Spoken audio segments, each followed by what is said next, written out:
Good afternoon, everyone. Thank you for joining us today. My name is Michelle. I'm the Community Outreach Coordinator, and I am joined today by our amazing plethora of knowledge, Lauren Hamlett. How are you, Lauren? Hi, I'm good. Thanks Good. for putting this on. Oh yeah, everybody loves talking about coyotes, and I think coyotes, you get one of two camps. You'll love them or you hate them. And I know that you're in the camp of I love them. Really? Shocker.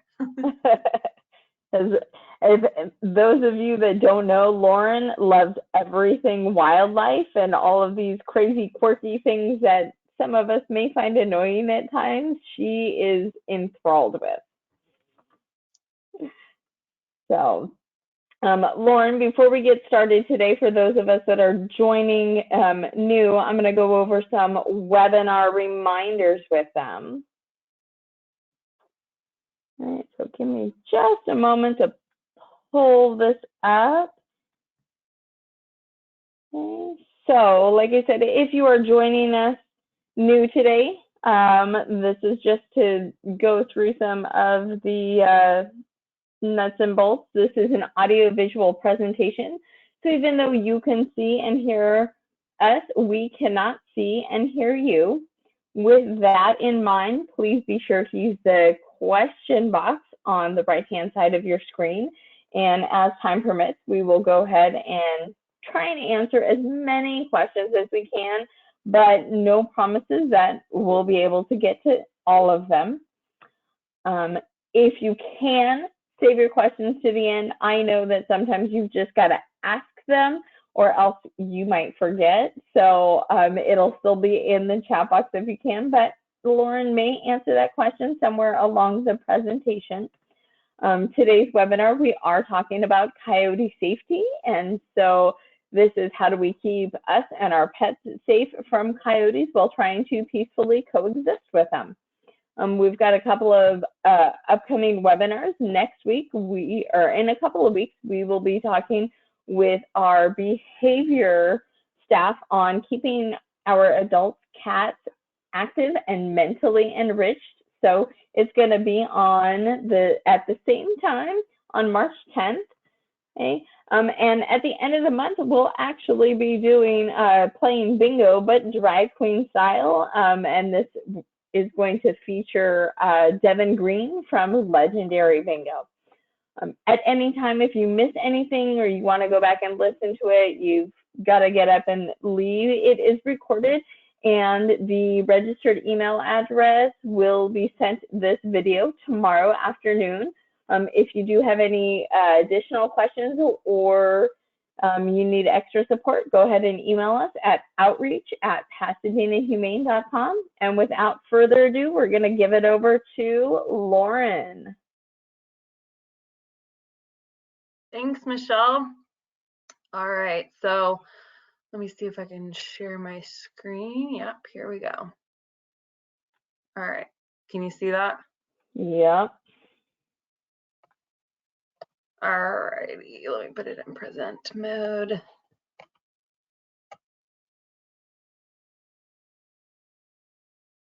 Okay, so thanks for coming to this. I really am excited to see that there's a bunch of you here. So I hope we can learn a little bit about coyotes today. My name is Lauren Hamlett, and I am the Wildlife Manager here at Pasadena Humane. I've been here for about 3.5 years and love it. So that's just a little bit about me, and let's there we go. A little bit about our department. We take in thousands of injured, sick, and orphaned wildlife every year. We have a rehabilitation clinic, so any animals that are found within our service area, we have 11 service cities. You can text our helpline, which is that number there at the bottom, and send a picture and any information you have about the animal that you are concerned about, and one of our techs has that on them from 9 to 5. And they'll respond to you and potentially send out an officer to go pick it up. We help get those wild animals healthy and either release them back into the wild after some rehabilitation, or we will transfer them to other wildlife facilities that are more specialized for things like larger carnivore species that we just don't have room for long-term rehabilitation at our facility, or other animals like raptors that need much larger flight cages. So we have a lot of really great partners around the area that we work with.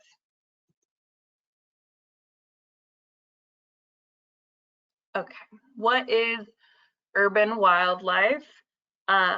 This is one of my favorite questions because I want you all to think about the animals that you see in your neighborhood. So I think a lot of people immediately just think, oh, pigeons or squirrels, but there's also lots of possums and raccoons and coyotes, like what we're going to talk about today, as well as, you know, all the different varieties of birds, red-tailed hawks, turkey vultures, owls.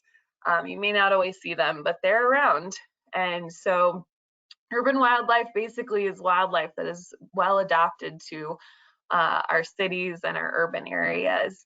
Our neighborhoods are their habitat. They're born and raised here. So they're a really important part of our ecosystem and the ecological health of our communities. So since we're talking about coyotes, let's start off with a pop quiz. And Michelle's going to put a poll up. So I want you guys to pick which one you think is true. How big do you think they are when they're fully grown? 10 to 25 pounds, 20 to 35 pounds, 30 to 45 pounds, or 40 to 55 pounds. And we'll let you guys take a minute or two to do that. Wow, Lauren, its answers are all over the place. Okay, good. Yeah, so we'll give it a few more seconds as the answers still are coming in. If everyone had the right answer, I'd ask them why they were in this presentation at all anyway, if they already knew all the answers. That's right. All right, so we're going to be closing this poll in 3, 2, and 1. So, Lauren, the most popular answer is 30 to 45 pounds, with 20 to 35 pounds followed closely behind. You know, that's very typical, but the answer is actually B, 20 to 35 pounds for our Western coyotes. They're about the same weight as a beagle. Beagles run around 25 pounds usually. I had a sweet little beagle that recently passed, but she was pretty fat, so about probably the same weight as a regular coyote in the neighborhood. Their proportions, of course, are a little bit different than say a beagle or other dogs, but a lot of people think that they're a lot bigger than they actually are because they have kind of longer legs and they're very fluffy sometimes if they're not mangy, right? And so it makes them look a little bit bigger, but they're really quite lean. And a lot of the coyotes that I see are pretty small, actually. I think a lot of us associate coyotes with wolves, and so when we see them around, our mind kind of makes them bigger than they actually are. So we have a couple more little questions that Michelle's going to put a poll up, and it's hopefully going to debunk some of the myths about coyotes, and hopefully we'll learn a little bit. So the first one is true or false: urban coyotes are carnivores. So this one too it's kind of on the fence. So we'll give it just about 5 more seconds.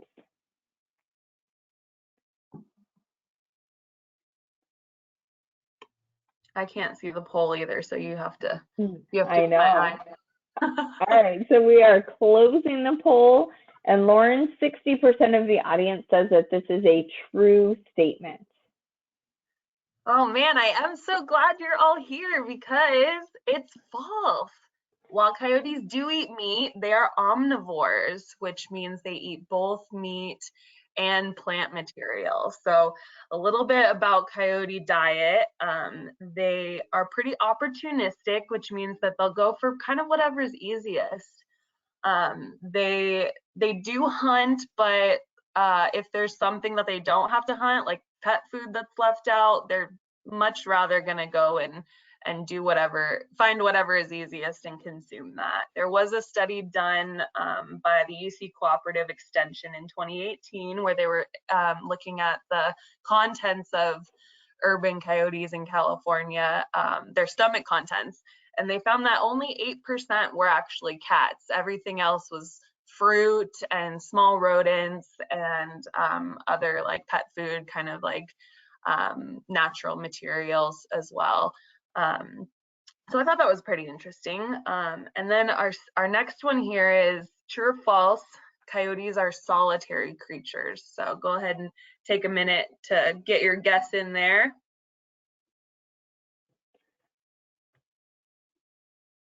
All right, everybody's chiming in pretty quickly today.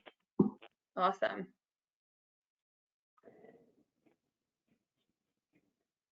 So we'll give it just about 5 more seconds. All right, and the poll is closing. So Lauren, 86% say this is a false statement. Okay, you guys do know this one. Okay, good. Yep, it is false. So as most of you know, coyotes are actually pack creatures for the most part.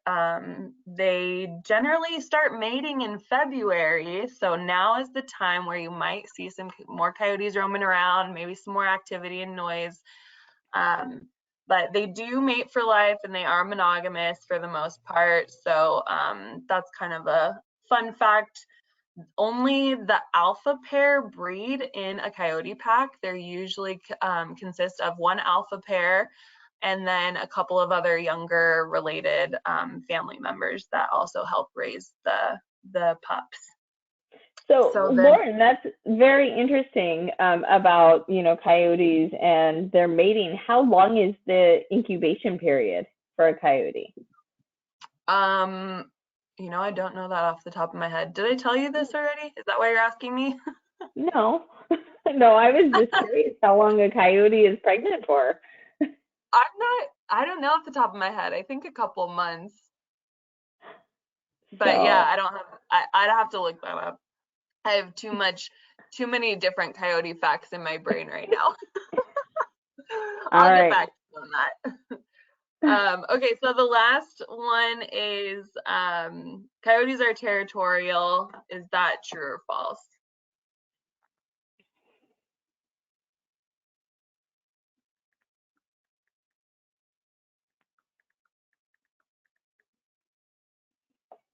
Oh, it's split. So we'll give it about 5 more seconds.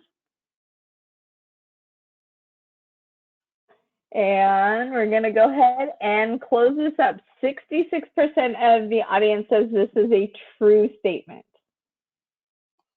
Good. Yep, they are pretty territorial.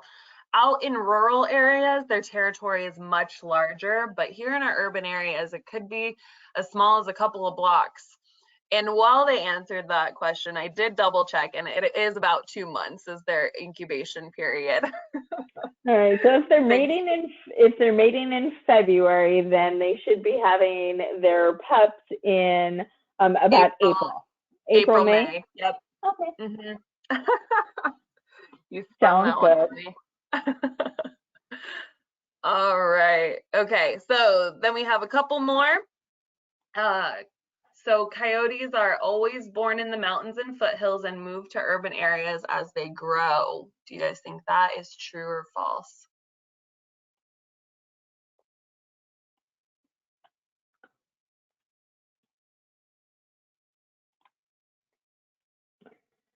Oh, this one. Like, I just noticed a typo on there. I put 2 E's at the end of false. It's falsy. Okay, and we're closing in 3, 2, and 1. 81% of the audience says this is a false statement. Good job. It is false. I kind of hinted at this earlier, but coyotes are what we consider urban wildlife, and so they are born and raised here in our neighborhoods. They are part of our ecosystem. They are our neighbors. And then this next question, coyotes will eat dead animals. I kind of hinted at this earlier as well. So let's see what you guys say. True or false? They eat dead animals, or what we call scavengers.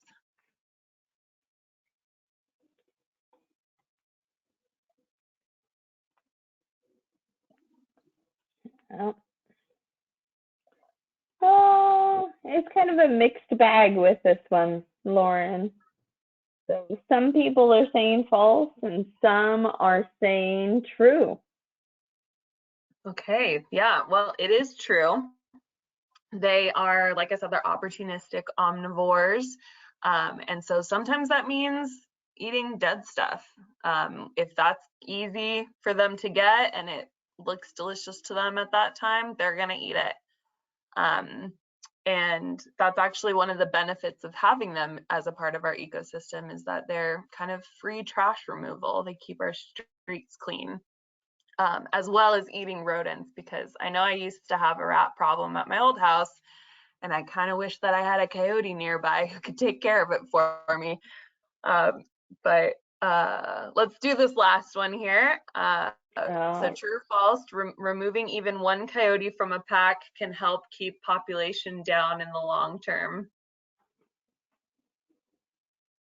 And this is one of the big reasons that I'm having this workshop today, so that we can talk about this thought. Ooh. The voting is very interesting. Give me a percentage. What we got? All right, 43% true and 57% false. All right, it is false. And I'm going to talk about why here in just a second. Basically what it comes down to, the way that we can minimize the coyote population and why the coyotes are here in our neighborhoods thriving, is because of the resources that are here. So I'm going to talk about why removal of coyotes is counterproductive, and it really ties in with this fact that we have all of these lovely, delicious resources in our neighborhoods. So as you can see on the screen here, we've got some cat food, we've got fruit trees, bird seed, water. What's not shown is also shelter resources. So when animals feel safe and they have lots of good shelter, that's going to impact their ability to thrive in an environment. So an abundance of resources equals an abundance of any species that consumes those resources. So let's say that one of these cat bowls represents enough resources to sustain one coyote pup.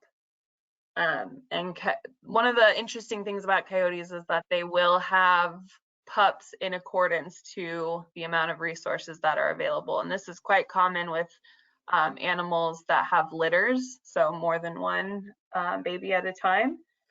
And this sort of diagram is modified from Dr. Kate Hurley's presentation on community cats and community cat management, which is just brilliant. So I encourage you guys all to look that up as well. There's a lot of overlap actually with community cat management and coyote management. So let's say, like I said, so we have 6 bulls is enough to sustain 6 pups. So let's say we remove a coyote. About half of you thought that removing a coyote would, mitigate coyote populations. So let's see what happens when we remove a coyote. We remove a coyote, which removes any potential pups that she has, but that resource is still there. So we have 6 bulls that are still getting consumed and ends up with 6 coyotes. So the more resources available, the more pups they're going to have. And so what it really comes down to is there was a study done that showed that at least 50% removal is required for eradication of a species in a given area. And often it's way more than 50%. Like in the case of cats, for example, I think it was closer to like 80% or 90%, because their population just bounces right back. The California Department of Fish and Game estimates, or Fish and Wildlife rather, estimates that a population range of 25,000 to, I gotta move this little thing, I can't even read this, to 250,000 to 750,000 individual coyotes in California alone. So can you imagine trying to remove 50% of those? There's just are no resources available to do that, and there's no funding available to do that, and also we have no idea what sort of negative impact that would have on a given environment or an ecosystem, even if you're just talking about doing it in one specific neighborhood. So the reality check is that removal short of eradication has no benefit, and you would have to do that 50% removal within one breeding cycle. And like I demonstrated in those pictures before, the population just bounces right back. So actually, yeah, I'll read this and then Michelle's going to show you a video about carrying capacity. So hopefully some of you are familiar with carrying capacity. It is the number of people, other living organisms, or crops that a region can support without environmental degradation. Or another definition is a species average, population size in a particular habitat. The species population size is limited by environmental factors like adequate food, shelter, water, and mates. If these needs are not met, the population will decrease until the resource rebounds. So Michelle, you want to throw up that video, and then I want you guys to think about it. It talks about fish in a fishbowl, but try and think about it in terms of our local urban wildlife and coyotes specifically.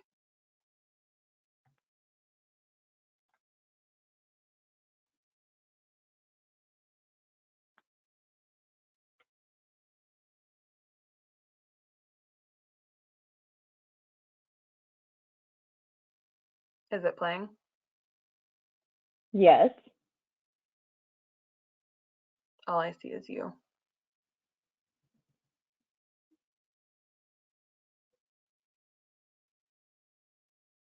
Can you guys see it?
All right, Lauren. Okay, thanks. Sorry, I couldn't see the video at all, so I didn't know when it was over. Oh. Hopefully you all saw it. So Oh, you know. Okay, wait, Lauren, we're gonna watch the video again because there's a bunch of chatter that guys weren't able to see the video. So let me do that. Let's play that one again. Okay, now I see it. Okay.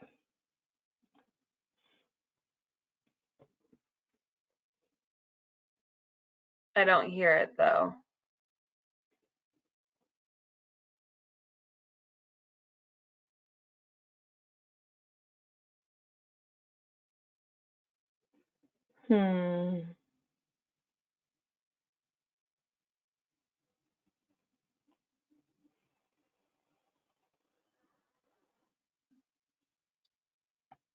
Can you guys hear it, or I can't see the chat either, so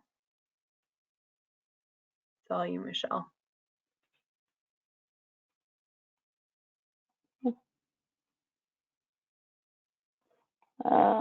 Okay. All right. So the audio on it is not working. So, but I have dropped the video. All right, let's just skip it. It's fine. We'll just skip it. Yeah, I'll make sure everybody gets a copy of it with tomorrow with the presentation. Okay. Sorry about that. We had practiced that and thought that it worked, but apparently it didn't. But anyway, it talks about this thing called limiting factors, and it's kind of what it sounds like, right? So it's things that limit the carrying capacity of an environment. So when we think about that in terms of coyotes, it's things like disease, diet, space, predators, and as coyotes continue to expand in their prevalence and the areas that they're in, what are some of these sort of limiting factors? If we think about disease, there's lots of I get lots of calls about mangy coyotes, and that is often a result of eating small rodents that have been poisoned, and so that lowers the immune system of a coyote and makes them a little bit more susceptible to things like mange. Diet, so that's the food, like I was talking about earlier. So these like fruit trees and pet food being left out, people leaving their pets unattended, and then space. So as we sort of expand our urban areas into more of these natural environments, they're going to be losing that natural environment space up in the foothills, and they'll be forced to sort of adapt to our environment. And then predators. So coyotes' only real predators are humans at this point, since we've eradicated the wolves from California many moons ago.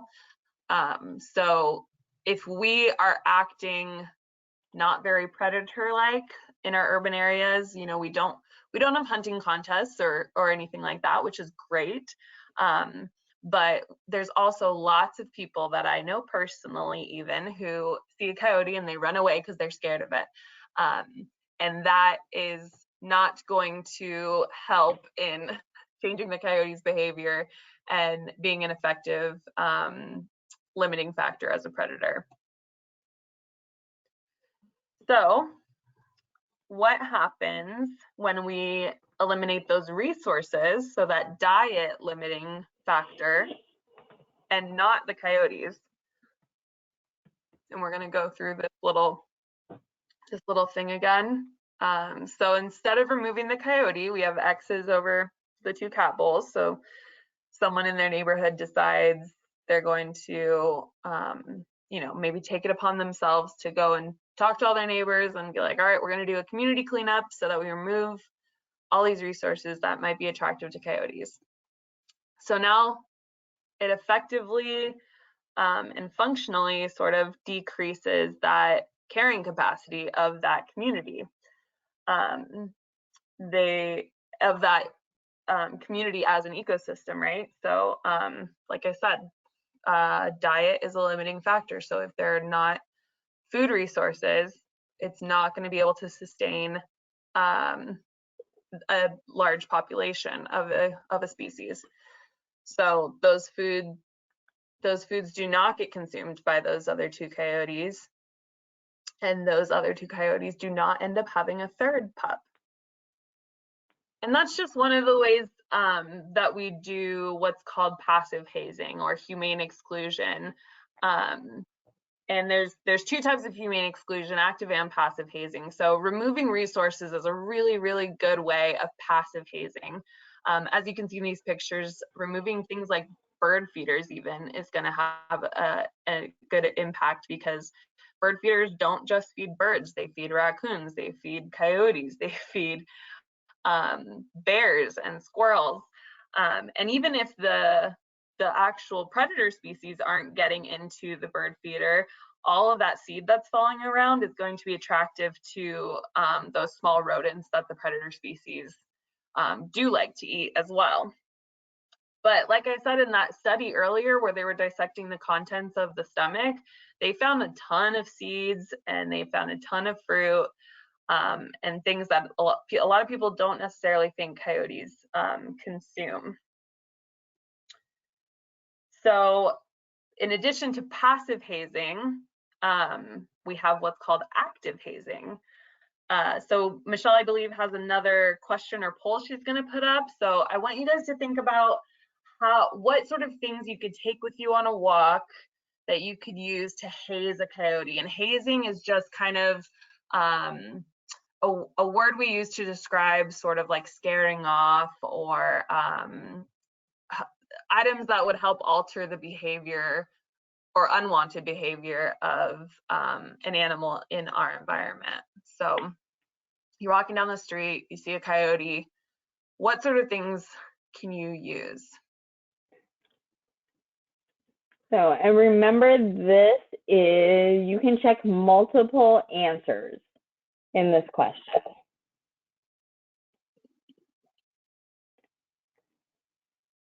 All right, we'll give it just a few more seconds.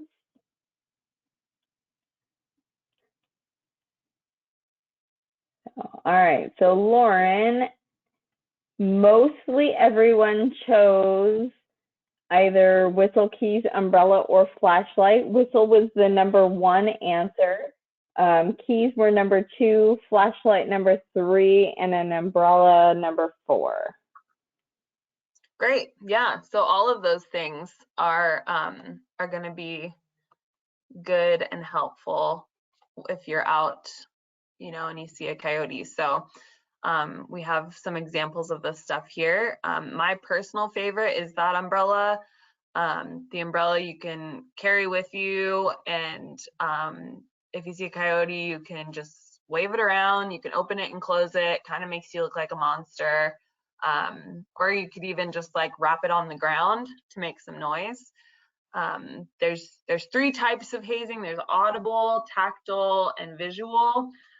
So audible obviously is something that they can hear. So things like whistles and the can with the pennies, or you could put marbles or small rocks in there and shake it up.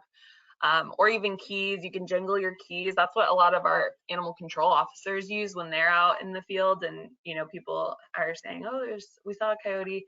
They might go look for it and they'll haze it by just jingling their keys. Visual hazing is stuff that they can see, so things like the umbrella opening and closing, just standing there waving, making your arms look big, making yourself look big.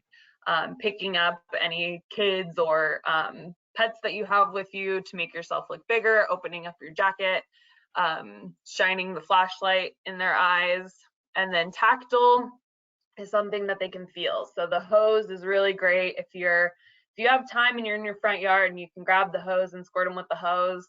Very, very effective and safe. You can be at a good distance and it's not going to hurt them, but it's going to scare them off for sure, and it's going to leave a memory in their brain that they don't want to come around that area, because that's the house with the crazy lady that sprays us with the hose.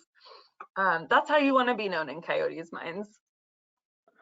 Right. So does this type of hazing, does it make them go away for the moment, or is it a have long-term effects? Well, you have to be consistent. You have to do it every time you see a coyote. You don't have to do it if a coyote is, off on a hill a ways away and minding its own business. But if there's a coyote walking down the street, or if you're on a hike and you come across a coyote on your path, that's when you're going to want to haze them. But it's like training a dog. Coyotes are like our brilliant, genius dog's cousin. So think about how you train your dog, right? You consistently are reinforcing the behaviors that you want them to have. And then with coyotes, it's going to be negative reinforcement with the behaviors that you don't want them to have. So you have to be consistent in making it uncomfortable for them to be around humans, so that they don't start feeling like they are, the cool kids on the block and can do whatever they want. Does that answer the question? It does. I hope so. And sometimes that also, that brings up another good point. Sometimes you're going to do it for like 5 seconds. And a lot of times people call me and they get frustrated. They're like, the coyote didn't do anything. It just stood there and stared at me. That's totally normal coyote behavior. They're extremely curious. So if this is the first time they've seen you haze, they might be like, what is that crazy person doing? And they're always kind of having a risk benefit analysis going on in their own brain. Like, is it worth it for me to stick around, wait it out, and then see if I can go get some food later from this person or from their property? Or is this too scary and I'm just going to run away because it's not worth it? I don't want to deal with this. So you want to continue to haze them until they leave. So you're going to want to jangle your keys, shake that can, blow that whistle. If you're near a car, you can honk the horn. You don't want to be in the car when you're honking the horn, because then they'll just associate the car, not the human, with the scary thing. But it might take more than 5 seconds. You might have to haze them for, a minute or two. And if you stomp your foot to make it look like you're, coming towards them, even, that often helps. I have a friend who, hikes in Elysian Park all the time. And when he sees coyotes, he tells me he just runs straight at them, yelling obscenities. I don't necessarily recommend that strategy, but it did make me laugh when he told me that. And that sort of reinforces the notion in the coyote's mind that humans are something to be afraid of, not something that they can get food from. So a lot of urban coyotes associate humans with just a food resource, because we drop trash, we have little pets, we have, we just have a lot of delicious things in our yards usually. So yeah. All right, thanks, Lauren. So speaking of pets, let's talk about how we can keep our pets safe from coyotes. So think about it in your brain, what is your experience with pets and coyotes?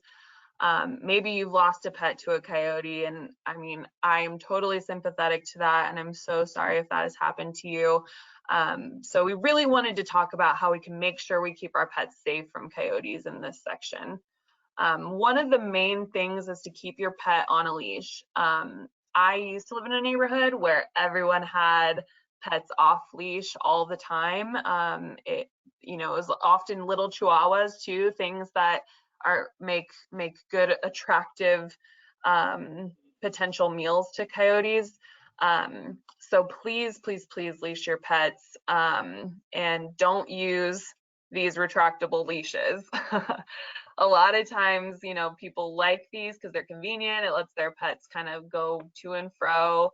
But they, you know, your pet can be 20 feet away from you on these guys, and coyotes are smart enough to recognize that, and they'll see like, oh, that pet is far enough away from this person that I can easily go and snatch it off the leash and run away without having to potentially interact with this human. Or, you know, your pet can turn a corner without you seeing what's around the corner, and there could be a coyote waiting right there. So definitely always, always, always use a 6-foot or shorter leash. A little plug, we have lots of leashes in our shelter shop, which is now online as well. And if you do have one of these retractable leashes, you know, you can still use it, just make sure you're not letting them go farther than 6 feet away from you. What else can you do? You can supervise your pets at all times, even if you have, you know, a nice backyard that's enclosed. If it doesn't have 6-foot or taller fences with coyote rollers on top, don't risk it. Go out and supervise your pets, just to make sure that you keep them safe. And catios are a really good way of keeping your cats safe. We have that catio webinar coming up with these guys who make these amazing catios. So really encourage you guys, if you have outdoor cats, to go to that. And there's even like catios for dogs, basically, which are just dog runs, right? And so predator proof enclosures that allow your pet to experience the outdoors without you know, potentially being injured by one of the native species that live in our neighborhoods. It also protects native species from your pet, because if you think about it, our pets are technically invasive species in these parts. There are no native dogs or cats, right? And in the way that we think of them as our pets. So they are potentially predators to a lot of these native species that keep our communities and our ecosystems healthy and rich. So another thing is being assertive when you're on walks. So like I said, you don't want to turn your back or run away from coyotes. The only time I would say to sort of back away slowly from a coyote is if it's injured, or if it has pups, or if it's cornered. Obviously, you don't want to go running towards it, because that's when they feel that they need to protect themselves. Will coyotes ever run after you? Have they? No, will they? Oh, no, not usually. That would be considered abnormal coyote behavior. So the only time, I mean, I hear people talking about like stalking behavior, which, you know, happens with some of these larger predatory species, especially like mountain lions and bobcats up in the hills when people are hiking. But we sort of are trying to reframe that mindset of, it's not that they're stalking you because they're wanting to eat you or, you know, anything like that. It's more of an escorting behavior, like following you to make sure that you're leaving their territory and their environment, because again, they see you as a predator. So these territorial type of species want to make sure that if you're coming through, you're also going to be leaving, right? And then a couple more. Huh? I said thanks. Yeah. Couple more things. Don't leave pet food or other tasty items outdoors. Talked about that a lot already. If you do feed community cats or some, you know, have free feeding animals, really consider feeding them meals rather than free feeding. And then if you set a time for these animals, like the community cats, they will learn that schedule. So you put the food out at a certain time every day. You commit to only leaving it out for 20 minutes, 30 minutes, and you're supervising the whole time.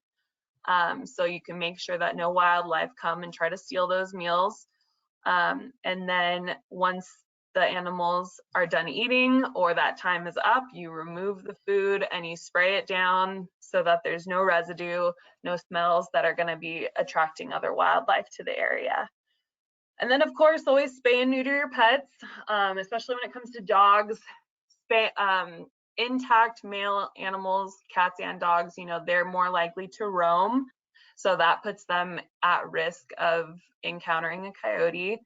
If you spay and neuter your pets, it's going to mitigate that risk. And it's also going to mitigate any risk of a coyote being attracted to your yard if you have a dog that's stay in heat, because they still are closely related. And so that could potentially be an attractant for them. And then I wanted to take a minute to talk about getting your animals rabies vaccinated. Hopefully everyone's already doing this, but making sure you're staying up to date with your pet's rabies vaccine is so important, not because we have a bunch of coyotes that have rabies. It's actually extremely uncommon for anything besides a bat to have rabies in our Southern California area. I don't know, there are probably people here from outside of our area, but check with your local public health department to see, you know, what rabies vector species are actually a big risk. In our area, coyotes there hasn't been a case of rabies in coyotes in I think decades, but because they still are technically a rabies vector species, the law is that if your pet is bitten by a coyote or any other rabies vector species and taken to the shelter or a vet, there's a mandatory quarantine. That quarantine is 30 days if your pet is up to date on their vaccine. That quarantine bumps up to 180 days if your pet is not vaccinated. That's about 6 months. So can you imagine being separated from your pet and them having to be quarantined in a kennel or a dog run for that long of time because they're not vaccinated, and there's the risk that they might get rabies. So so just another reason to make sure your pets are up to date on their vaccines. If you live near PHS, we have a drive-through vaccine clinic that we're doing Tuesday through Thursday, I believe, and you can make an appointment on the website. Oops. Now, I'm going to kind of circle back a little bit to property humane deterrence and what we call passive hazing. So these are all really good devices you can use to passively haze wildlife and coyotes in your property, in your neighborhood. So we have some ammonia and vinegar on here. Those are good smell deterrents. They generally only work super well in small confined spaces like denning areas underneath your house, etc. Same with the dirty socks, anything that smells like a human. And then we have the radio because animals are usually looking for a quiet space to hang out. We have motion sensing lights, motion sensing sprinklers, tree trimming, little cheers on there, the catio. So let's look at a couple of these properties and see what we can do to make them a little bit more, you know, less likely for a coyote to want to hang out there. So here's a pretty obvious one. I gave you this one, the before and the after. The before is just a lot of overgrowth here, a lot of really good hiding spots. So if you just trim up those bushes, you know, 6 inches to a foot up, that's going to remove a lot of good hiding spots for local wildlife, including coyotes. And so they won't want to hang out there. Here we have a cute little puppy on a hike, having a grand old time. What do we need to do differently here? He should be on a leash. Yay, with a ghost walking it. Just kidding. A human should be on the other end of that leash, obviously. And that is both to protect your pet and protect the local wildlife, including the flora and the fauna. We don't want our pets trouncing through and destroying some beautiful local native wildlife, scaring away birds, and like trampling maybe some like endangered plant that you don't know grows there. And then here we have this beautiful area. It kind of looks like maybe it's a hotel or something. If this is closed in with 6-foot or taller fences with coyote rollers on top, I say great, go for it, do all of the things. If not, should definitely get rid of a water source, because that is going to be attractive to wildlife like coyotes. And then also I would trim up a lot of these hedges and plants that have a lot of good hiding spots around their bases. I see there's a question about extreme heat waves and should we be leaving out water for animals. We do not recommend leaving out water ever. Wildlife is really well adapted to our environment, and that includes the fact that our environment goes through some dry spells. So they know where to get water, and it's part of the circle of life, to be honest, you know, is making the ones that are most fit and most well adapted survive. And I know it's like kind of like, well, I want to be able to provide that resource to them, but then I won't do it any other time. And I totally get where you're coming from with that too. But if you leave out a resource for an animal, it's going to remember where that resource is, and it's going to want to keep coming back, and it's going to start associating people with resources such as that. So it's just better not to do it. That's the best way you can help wildlife during times like that, is just to stay inside, let them pass through, and leave them be. Here's a nice backyard that had a bird feeder. And obviously this is just another example of that fact that not just birds eat out of bird feeders. So we would remove that bird feeder, or make sure that that backyard was secured with 6-foot or taller fences and coyote rollers. Here's one of those denning sites that I was referring to before. So here we would use stuff like radios, lights, and that smelly sort of vinegar or ammonia, and maybe some socks dipped in vinegar. And it's not often that we find coyotes in these spots. This is more like skunks and raccoons and things, but it's not unheard of. They're, again, looking for a quiet, dark, comfortable space. So if you can make it bright, loud, and uncomfortable, it's going to get them to leave on their own. And then this is another beautiful yard, but it's got a ton of resources. So put that coyote roller on that back fence, trim any trees away from that fence as well, because believe it or not, coyotes can use trees and hedges and things that are right up against fences to sort of parkour around and jump over and get over the top of fences, even if they are 6 feet. So I also highlighted some of these hedges, so I would trim a lot of those up off the ground to remove any hiding spots. Make sure you either secure or remove these bird feeders. That bunny doesn't look like someone's pet, but if it is someone's pet, I would definitely say don't leave it out there by itself. Keep it closely supervised. And then here we have one of our lovely, friendly, free-roaming cats. And that's when we would do catio. So as you can see here, these are some really lovely examples of a catio. So I know a lot of people have those cats that just meow, meow, meow, meow, meow like crazy if they're stuck inside. So it's a way of letting them, you know, be outside, enjoy the sun, catch bugs. But a lot of times, if your cat is meowing like that, it just means that they don't have the proper enrichment. So I believe we have another seminar or webinar coming up talking about providing enrichment to your adult cats. And that will help to mitigate a lot of that sort of annoying meowing. So it's not the cat's fault, it's our fault of not keeping them stimulated, right? Again, this helps protect local wildlife from cats as predators. And move on to I think this is our last property.